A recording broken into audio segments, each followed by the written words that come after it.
बच्चों आज हम करने जा रहे हैं ईएम वेव की रिवीजन। तो ईएम वेव के अंदर हमारा पहला टॉपिक आता है डिस्प्लेसमेंट करंट। डिस्प्लेसमेंट करंट क्या है? Displacement current is the current due to change of electric flux with time. तो बच्चों, डिस्प्लेसमेंट करंट एक चार्जिंग कैपेसिटर में तब प्रोड्यूस होता है जब उस चार्जिंग कैपेसिटर के अंदर प्लेट्स के बीच में इलेक्ट्रिक फ्लक्स यानी इलेक्ट्रिक फील्ड लाइंस या इलेक्ट्रिक फील्ड स्ट्रेंथ टाइम के रिस्पेक्ट में चेंज होने लगता है। तो डिस्प्लेसमेंट करंट डिस्प्लेसमेंट करंट का फॉर्मूला होता है epsilon naught d phi e by d t. बच्चों, इस फॉर्मूला में epsilon naught d phi e by d t के अंदर हमारे पास d phi phi symbol is use for electric flux और d phi e by d T it indicates change of electric flux with respect to time. So इसका formula होता है epsilon naught d phi e by d t. Second इसके बाद है बच्चों properties of the displacement current. तो जैसा कि सिंपल ऑर्डिनरी कंडक्शन करंट में होता है, करंट के फ्लो से मैग्नेटिक फील्ड बनता है, ऐसे ही डिस्प्लेसमेंट करंट के फ्लो से भी मैग्नेटिक फील्ड प्रोड्यूस्ड होता है। जैसे सिंपल करंट के फ्लो से हीट प्रोड्यूस्ड होता है किसी रेसिस्टर या कंडक्टर में, तो डिस्प्लेसमेंट करंट से भी हीट प्रोड्यूस्ड होता है। हम करंट को सिंपली एम्पियर्स में मेजर करते हैं, तो डिस्प्लेसमेंट करंट को भी बच्चों एम्पियर्स के यूनिट में ही मेजर किया जाता है। इसके बाद आता है हमारे पास टाइप ऑफ करंट। तो बच्चों, इससे पहले चैप्टर नंबर 8 से पहले हम पढ़ते थे चैप्टर नंबर 3 के अंदर कि एक करंट जो है वो इलेक्ट्रॉन्स या चार्जेस के फ्लो के कारण होता है कंडक्टिंग वायर में। बच्चों, उस करंट को कंडक्शन करंट कहते हैं। तो conduction current is a current which is due to flow of electrons in a particular direction in a conducting wire, while the displacement current, it is another kind of current. As we studied, this is due to change of electric flux with respect to time. तो बच्चों, अब total दो type के current हमें समझ आ रहे हैं। एक को हम कहते हैं डिस्प्लेसमेंट करंट और दूसरे का नाम है conduction current. Displacement current electric flux के चेंज से एसोसिएटेड है और कंडक्शन करंट इलेक्ट्रॉन्स के फ्लो से एसोसिएटेड है। अब इसके बाद आती है बच्चों चार्जिंग कैपेसिटर की बात। तो आप देख रहे हैं यहाँ पर कैपेसिटर की ये दो प्लेट्स हैं जिसे हम एसी सप्लाई के साथ चार्ज कर रहे हैं। ये बच्चों यहाँ पर एसी सप्लाई है। अभी एसी सप्लाई यूज करने का पर्पस है, अल्टरनेटिंग करंट को यूज करने का पर्पस ये है कि अल्टरनेटिंग करंट का मैग्नीट्यूड टाइम के रिस्पेक्ट में चेंज होता रहता है। इसलिए इन दोनों कैपेसिटर की प्लेट्स पर, प्लेट नंबर 1 और 2 पर जो चार्ज का मैग्नीट्यूड है वो कॉन्टिन्यूसली टाइम के साथ चेंज होता रहता है। इसके कारण दोनों प्लेट्स के बीच में बनने वाला इलेक्ट्रिक फील्ड, और आप यूं कह लें कि इलेक्ट्रिक फ्लक्स टाइम के साथ वेरी करने लगता है, और ये इलेक्ट्रिक फ्लक्स के चेंज होने के कारण प्रोड्यूस होता है कंडक्शन करंट। तो बच्चों, चार्जिंग कैपेसिटर की प्लेट्स के बीच में इलेक्ट्रिक फ्लक्स के चेंज होने के कारण कंडक्शन करंट प्रेजेंट होता है, जबकि चार्जिंग कैपेसिटर की प्लेट्स के बाहर इस कंडक्टिंग वायर में, बच्चों ये कंडक्टिंग वायर है, कंडक्टर, इसके अंदर इलेक्ट्रॉन्स के फ्लो होने के कारण प्रोड्यूस होता है डिस्प्लेसमेंट करंट। तो हम कह सकते हैं कि चार्जिंग कैपेसिटर के अंदर दो तरह से करंट प्रेजेंट है। उसकी प्लेट्स के बीच में conduction current present, displacement current present है, और उसकी प्लेट्स के बाहर conduction current present conduction current present है। इसके बाद है बच्चों हमारा next point, relation between conduction and displacement current. बच्चों, कंडक्शन करंट और डिस्प्लेसमेंट करंट प्रैक्टिकली मैग्नीट्यूड की टर्म्स में दोनों इक्वल हैं। सिर्फ इन दोनों में डिफरेंस होता है कि इनके एग्जिस्टेंस के रीजन्स में। Conduction current flow of electrons के कारण होता है, तो कंडक्टिंग वायर में ये एग्जिस्ट करता है। जैसे कैपेसिटर की प्लेट्स के बाहर जो कंडक्टिंग वायर्स हैं, उनके अंदर इलेक्ट्रॉन्स के फ्लो के कारण कंडक्शन करंट है, लेकिन कैपेसिटर की प्लेट्स के बीच में इलेक्ट्रिक फ्लक्स के चेंज होने के कारण डिस्प्लेसमेंट करंट एग्जिस्ट करता है। बट प्रैक्टिकली दोनों तरह के करंट का मैग्नीट्यूड इक्वल होता है। तो आपसे इस टाइप से क्वेश्चन पूछा जा सकता है that the magnitude of conduction current is 1 ampere, what is the magnitude of displacement current? So the magnitude of displacement current would also be 1 ampere. सिर्फ डिफरेंस इतना है कि कंडक्शन करंट इलेक्ट्रॉन्स के फ्लो के कारण कंडक्टिंग वायर में exist कर रहा है, और डिस्प्लेसमेंट करंट इलेक्ट्रिक फ्लक्स के चेंज के कारण चार्जिंग कैपेसिटर की प्लेट्स के बीच में एग्जिस्ट कर रहा है। इसके बाद बच्चों नेक्स्ट पॉइंट आता है continuity of current in A charging capacitor. तो हमें यहाँ पर एक्सप्लेन करना है कि चार्जिंग कैपेसिटर में करंट किस तरह से कंटिन्यू रहता है, क्योंकि ऐसा लगता है कि कैपेसिटर तो ओपन सर्किट है क्योंकि उसकी प्लेट के बीच में इंसुलेशन होता है, तो इंसुलेटर्स में से तो करंट फ्लो नहीं करता है। तो हमें एक्सप्लेन करना है कि ये कंटिन्यू कैसे रहता है। देखो बच्चों, ये जो कंडक्टिंग वायर है, कंडक्टिंग वायर, इसके अंदर इलेक्ट्रॉन्स का फ्लो होता है जिसके कारण करंट कंडक्शन करंट होता है। कंडक्शन करंट यानी current due to flow of electrons. Capacitor की प्लेट्स के बीच में इंसुलेटिंग मटेरियल प्रेजेंट होता है, लेकिन कैपेसिटर की प्लेट्स के बीच में इलेक्ट्रिक फ्लक्स भी, इलेक्ट्रिक फील्ड लाइंस भी प्रेजेंट होती हैं और इनका इलेक्ट्रिक फ्लक्स टाइम के रिस्पेक्ट में चेंज हो रहा होता है। इस इलेक्ट्रिक फ्लक्स के चेंज की वजह से यहाँ पर डिस्प्लेसमेंट करंट प्रोड्यूस हो जाता है। तो बच्चों हम कह सकते हैं कि कैपेसिटर की प्लेट्स के बाहर कंडक्टिंग वायर में कंडक्शन करंट होता है और कैपेसिटर की प्लेट्स के बीच में इलेक्ट्रिक फ्लक्स के चेंज होने के कारण डिस्प्लेसमेंट करंट होता है और इसकी वजह से ये पूरे सर्किट में करंट कंटिन्यू रहता है। तो इसको हमने इस तरह एक्सप्लेन किया है। देखिए, outside the plates of the charging capacitor current is due to the flow of electrons in the conducting wire, यानी कैपेसिटर की प्लेट्स के बाहर करंट फ्लो ऑफ इलेक्ट्रॉन्स की वजह से है, and inside the plates of charging capacitor current is due to the change of electric flux with time, and this current is called displacement current. So one current is here conduction current and another current is the displacement current. Conduction and displacement. बच्चों next point है हमारे पास modified ampere circuital law. तो बच्चों ampere circuital law की statement हमने chapter number 4 में जब की थी तो वहां पर आता था v vector dot dl vector integration over the closed loop is mu naught times current threading through the loop. तो बच्चों वहां पे सिर्फ ये करंट आता था, लेकिन अब हमने यहाँ पर लिखा है IC प्लस ID। मीन्स हमने यहाँ पर दो करंट कंसीडर कर लिए हैं, एक कंडक्शन करंट और एक displacement current. IC conduction current को कहते हैं कंडक्शन करंट, जो कि इलेक्ट्रॉन्स के फ्लो के कारण होता है कंडक्टिंग वायर में और ये चार्जिंग कैपेसिटर की प्लेट्स के बाहर एग्जिस्ट करता है। दूसरा है बच्चों आईडी डिस्प्लेसमेंट करंट, तो ये चार्जिंग कैपेसिटर की प्लेट्स के अंदर एग्जिस्ट करता है। तो बच्चों अगर हमें एक चार्जिंग कैपेसिटर के अंदर मैग्नेटिक फील्ड को फाइंड आउट करना हो तो हम modified form of ampere circuital law को यूज कर सकते हैं। ठीक है, आगे चलकर हायर क्लासेस में आप इसके यूज को समझेंगे, इसको अप्लाई करेंगे। जैसे मान लीजिए इस पी पॉइंट पर कैपेसिटर की प्लेट्स के बाहर आपको मैग्नेटिक फील्ड फाइंड आउट करना है, तो उसको फाइंड आउट करने के लिए जब आप एम्पियर सर्किटल लॉ यूज करेंगे उसमें जो करंट आप कंसीडर करेंगे वो आईसी होगा। आप आईडी की वैल्यू को वहां पर 0 कंसीडर करेंगे और जब आप यहाँ पर इस प्लेट के बीच में मैग्नेटिक फील्ड फाइंड आउट करेंगे तो बच्चों वहां पर आपको करंट को आईडी कंसीडर करना होगा, वहां पर आईसी की वैल्यू 0 होगी। ठीक है, तो इस तरह से ये हमारे पास है modified form of ampere circuital law, और इसको यूज करते समय आईसी और आईडी को अलग अलग तरह से यूज किया जाता है। एक बार आईसी कंसीडर किया जाता है तब आईडी 0 होता है और ये सिचुएशन होती है कैपेसिटर की प्लेट्स के बाहर, और एक केस में हम आईडी कंसीडर करते हैं और आईसी 0 होता है, ये सिचुएशन होती है कैपेसिटर के प्लेट्स के अंदर। इसके बाद है बच्चों हमारे पास next point called EM waves. तो बच्चों ईएम वेव क्या है? इलेक्ट्रोमैग्नेटिक वेव्स, इनकी फुल फॉर्म है ईएम वेव्स। आपने क्लास 11 फिजिक्स में समझा है waves are the form of disturbance that carry energy in the form of disturbances. Waves are disturbances basically. So there are two waves called mechanical and EM wave। जो mechanical waves होती हैं बच्चों, उनको एक point से दूसरे point तक propagate करने के लिए मीडियम की रिक्वायरमेंट होती है, but electromagnetic waves self sustained wave होती हैं, इनको किसी तरह के मीडियम की रिक्वायरमेंट नहीं होती है। अभी बच्चों अगला पॉइंट है कि ईएम वेव के अंदर क्यों मीडियम रिक्वायरमेंट नहीं है, ये सेल्फ सस्टेन्ड कैसे हैं? तो इसका रीजन है कि इनके अंदर इलेक्ट्रिक फील्ड ऑसिलेट होता रहता है, वेरी करता रहता है। आप समझिए ऑसिलेट मीनिंग इस तरह से उसका इलेक्ट्रिक फील्ड का मैग्नीट्यूड इंक्रीज डिक्रीज होता रहता है।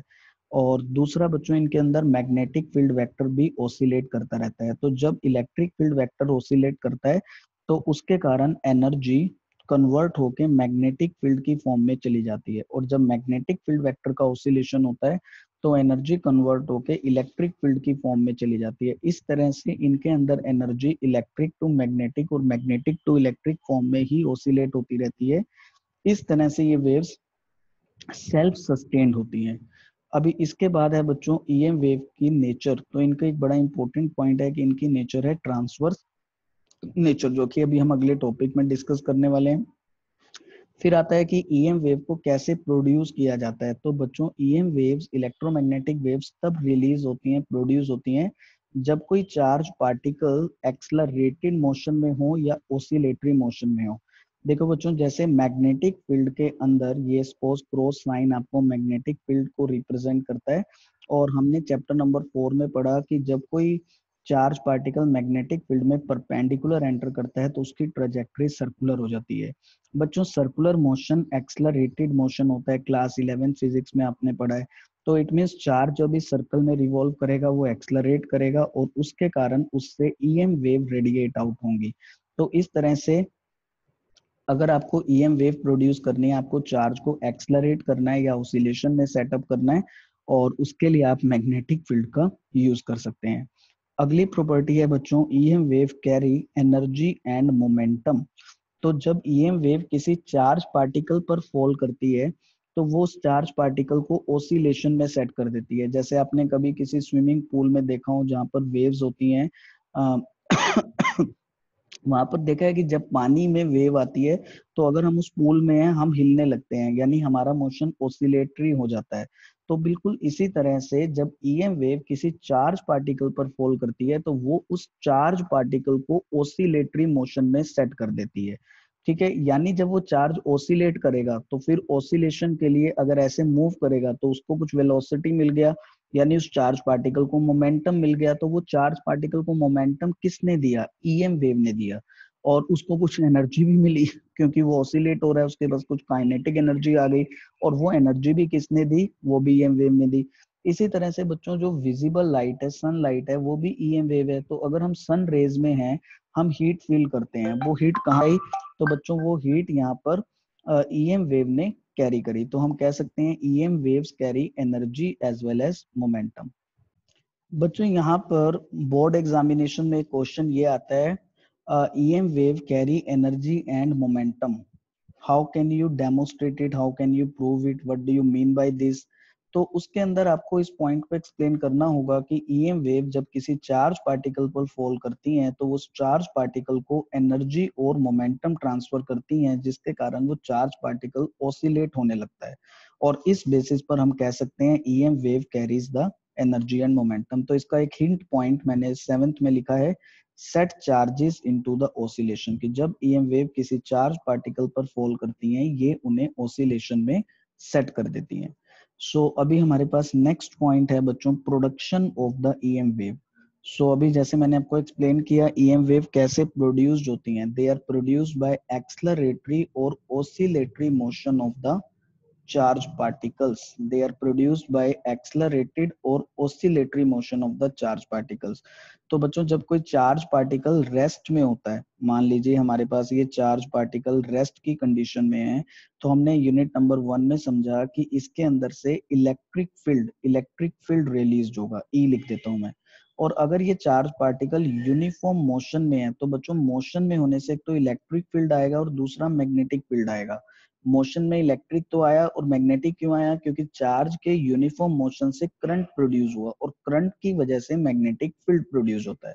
लेकिन जब इसी चार्ज पार्टिकल का मोशन एक्सलरेटेड होने लगता है तो बच्चों उससे जो इलेक्ट्रिक और मैग्नेटिक फील्ड बना वो वेरी करने लगता है। अभी देखो जब चार्ज एक्सलरेट कर रहा है तो उसका करंट जो उससे बन रहा है वो कांस्टेंट नहीं है, करंट वेरी कर रहा है। करंट के वेरी होने से वेरिएबल मैग्नेटिक फील्ड बन रहा है, मैग्नेटिक फ्लक्स वेरी कर रहा है, और उस मैग्नेटिक फ्लक्स के वेरी होने से एनर्जी इलेक्ट्रिक फॉर्म में चली जाती है, यानी कि वहां पर ओसिलेटरी टाइप का, वेरिएबल टाइप का इलेक्ट्रिक फ्लक्स और मैग्नेटिक फ्लक्स बनने लगता है।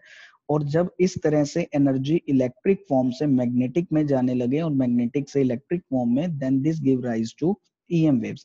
सो इन शॉर्ट बच्चों हम ये याद रखेंगे कि electric EM waves charge particles के एक्सेलरेटेड या ओसिलेटरी मोशन से बनती हैं। और एक पॉइंट यहाँ पर यह है कि कितनी फ्रीक्वेंसी की ईएम वेव प्रोड्यूस होती है। सो बच्चों, जिस फ्रीक्वेंसी की ईएम वेव प्रोड्यूस होगी वो होगी जितनी फ्रीक्वेंसी से चार्ज ने ऑसिलेट किया है बच्चों। इसके ऊपर बेस्ड हमारे पास एनसीईआरटी बैक एक्सरसाइज में एक क्वेश्चन है, charge particle oscillates with 10 raised to power 9 hertz. What is the frequency of EM wave produced? So answer is frequency of EM wave produced is also 10 raised to power 9 hertz. दोनों का frequency same होता है। इसके बाद आता है बच्चों transverse nature of EM wave. तो transverse nature of EM wave क्या है, जिसके बारे में लिखा गया है कि इलेक्ट्रिक फील्ड का ऑसिलेशन जिस डायरेक्शन में हो और मैग्नेटिक फील्ड का ऑसिलेशन और वेव का प्रोपेगेशन, ये तीनों म्यूचुअली परपेंडिकुलर रहते हैं। यानी मान लीजिए कि आपका इलेक्ट्रिक फील्ड वाई डायरेक्शन में ऑसिलेट हो रहा है और मैग्नेटिक फील्ड जेड डायरेक्शन में ऑसिलेट हो रहा है, तो आपका जो प्रोपेगेशन होगा बच्चों वो एक्स डायरेक्शन में होगा। तो इसको मैं एक डायग्राम से आपको रिप्रेजेंट कर रहा हूँ, और ये डायग्राम एग्जामिनेशन में 2 मार्क्स या 1 मार्क्स के लिए आ सकता है। इसके अंदर आपको ये 3 एक्सिस चूज करनी है। इसके बाद आपको एक साइन वेव बनानी है। इस तरह से साइन वेव बना दीजिए। अब बच्चों इस साइन वेव के अंदर आपको वेक्टर्स लगाने हैं वाई एक्सिस के पैरेलल। तो ये हमारी वाई एक्सिस है जिस पर हम इलेक्ट्रिक फील्ड कंसीडर कर रहे हैं। तो इसके अंदर हमें वेक्टर्स लगाने हैं बच्चों वाई एक्सिस के पैरेलल, और ये वेक्टर्स हमें ये बताते हैं कि ये जो आपने साइन वेव बनाई है ये उस क्वांटिटी के ऑसिलेशन को शो कर रही है जो क्वांटिटी वाई एक्सिस पर लिखी गई है। तो वाई एक्सिस पर क्या है, इलेक्ट्रिक फील्ड, यानी कि ये इलेक्ट्रिक फील्ड के ऑसिलेशन को रिप्रेजेंट कर रही है बच्चों। फिर आपको एक और साइन वेव बनानी है जिसका amplitude maximum value electric field vector electric field oscillation से कम रखना है। इसके अंदर आपको बच्चों एरोस को वेक्टर्स को जेड एक्सिस के पैरेलल लगाना है। ये हमने जेड एक्सिस के पैरेलल यहाँ पर लगा दिया, और ये है मैग्नेटिक फील्ड और ये है जेड। तो बच्चों ये वेव हमें ये बता रही है ये कि ये ऑसिलेशन ऑफ मैग्नेटिक फील्ड को रिप्रेजेंट कर रहा है। तो हम यहाँ पे अलग से लिख सकते हैं oscillation of B vector magnetic field vector, और ये वाली वेव हमारे पास किसके लिए, oscillation of E vector electric field vector. ठीक है बच्चों, और आपका प्रोपेगेशन कहाँ हो रहा है, एक्स डायरेक्शन में। ठीक है, तो इस नेचर को कहा जाता है transverse nature of the EM wave. इसके बाद आता है बच्चों ईएम वेव को मैथमेटिकली रिप्रेजेंट करना। तो क्योंकि बच्चों ईएम वेव ट्रैवलिंग वेव है, तो ट्रैवलिंग वेव के लिए हम इक्वेशन यूज करेंगे। देखिए मैं पहले यहाँ ट्रैवलिंग वेव की इक्वेशन बता देता हूँ आपको, ए साइन के X minus omega T minus plus कुछ एक साइन ले सकते हैं क्योंकि वो डायरेक्शंस के लिए होता है। सो आप यहाँ पे माइनस ले लीजिए। तो अभी यहाँ पर हमारे पास ईएम वेव में इलेक्ट्रिक फील्ड ऑसिलेट हो रहा है, इसलिए हम लिखेंगे E is equal to E naught sine के एक्स माइनस ओमेगा टी, और इलेक्ट्रिक फील्ड वाई डायरेक्शन में था तो जे कैप और उसका यूनिट न्यूटन बाय कूलम। और यहाँ पे बच्चों ई नोट रिप्रेजेंट करता है एम्पलीट्यूड मतलब maximum value of electric field vector, amplitude of electric field vector. ठीक है बच्चों, इलेक्ट्रिक फील्ड यहाँ एक वेक्टर क्वांटिटी है। दूसरा बच्चों यहाँ पर मैग्नेटिक फील्ड भी ऑसिलेट कर रहा है, तो हमें उसके लिए भी इक्वेशन लिखना होगा बी नोट साइन के एक्स माइनस ओमेगा टी, और इसका डायरेक्शन जेड डायरेक्शन है तो के कैप और यूनिट है टेस्ला। अब बच्चों यहाँ पर हमने ये जो x लिखा है, this means propagation is along the x। इससे आपको पता चलता है कि जो वेव है वो x डायरेक्शन में प्रोपेगेट कर रहा है, propagation is along the x। बच्चों अब यहाँ पर आ रहा है k सिंबल। k किसके लिए है, k को कहते हैं प्रोपेगेशन कांस्टेंट, प्रोपेगेशन कांस्टेंट, और इसकी वैल्यू वेवलेंथ पर डिपेंडेंट होती है। तो बच्चों k की वैल्यू होती है 2 pi by wavelength lambda. Second बच्चों यहाँ पर आ रहा है ओमेगा। ये ओमेगा क्या है, एंगुलर फ्रीक्वेंसी। तो बच्चों जब हम इस ओमेगा को k से डिवाइड करते हैं, this gives us speed of EM waves, the speed of EM wave. वैसे बच्चों ईएम वेव की जो स्पीड है वो उस मीडियम पर डिपेंड होती है जिस मीडियम से ईएम वेव पास हो रही है। तो बच्चों यहाँ पे ईएम वेव अगर वैक्यूम से पास हो रही है तो उनकी स्पीड ऑफ लाइट के इक्वल होती है, और इसका फॉर्मूला होता है 1/म्यू naught epsilon naught under root, where mu naught permeability of magnetic field and epsilon naught permittivity of the electric field। इसके बाद है बच्चों हमारे पास, अगर वो ईएम वेव किसी मीडियम में से पास हो रही है लाइक वाटर, ऑयल, तो वहां उसकी स्पीड कैलकुलेट करने का फॉर्मूला होगा म्यू एप्सिलॉन अंडर रूट। तो इन दो फॉर्मूला से मैं आपको ये समझाना चाह रहा हूँ कि ईएम वेव की स्पीड मीडियम डिपेंडेंट होती है। क्लास 10th के अंदर भी हमने इस कॉन्सेप्ट को समझा था, that speed in medium is speed in vacuum divide by refractive index, क्योंकि लाइट भी ईएम वेव है। तो इसके बाद बच्चों यहाँ पर ये ई नोड है इलेक्ट्रिक फील्ड का एम्पलीट्यूड और बी नोड है मैग्नेटिक फील्ड का एम्पलीट्यूड, और इन दोनों क्वांटिटीज में एक रिलेशन है, वो है E naught by B naught is equal to speed of light. ठीक है, तो इसका मतलब जो ई नोड इलेक्ट्रिक फील्ड का मैग्नीट्यूड एम्पलीट्यूड होता है वो मैग्नेटिक फील्ड एम्पलीट्यूड से c times, where c is the speed of light, c times greater होता है। तो बच्चों आप यहाँ पर जो न्यूमेरिकल्स आपके पास इन इक्वेशंस पर बेस्ड जाएंगे, उसमें आप प्लीज एक बार ये देखिए कि ये दोनों टर्म्स इलेक्ट्रिक और मैग्नेटिक फील्ड के लिए सेम है। सिर्फ यहाँ पर डिफरेंस है, एक जगह ई नोड है एक जगह बी नोड है, और दूसरा डिफरेंस है इन डायरेक्शंस का। ठीक है, तो बच्चों हमारे पास ऐसे क्वेश्चन होंगे जिसमें इलेक्ट्रिक फील्ड वेक्टर की इक्वेशन गिवन होगी और हमें मैग्नेटिक फील्ड वेक्टर की इक्वेशन को लिखना होगा, रिप्रेजेंट करना होगा। तो उसके लिए हमें ई नोड की हेल्प से बी नोड निकालना होगा या बी नोड की हेल्प से ई नोड निकालना होगा, जहां हम इस फॉर्मूला को यूज करने वाले हैं, E naught by B naught is equal to c. तो ये था बच्चों ईएम वेव की फर्स्ट पार्ट, रिवीजन का फर्स्ट पार्ट। इसके बाद हम इसकी एक रिवीजन और करेंगे, सेकंड पार्ट में हम इलेक्ट्रोमैग्नेटिक स्पेक्ट्रम को रिवाइज करेंगे।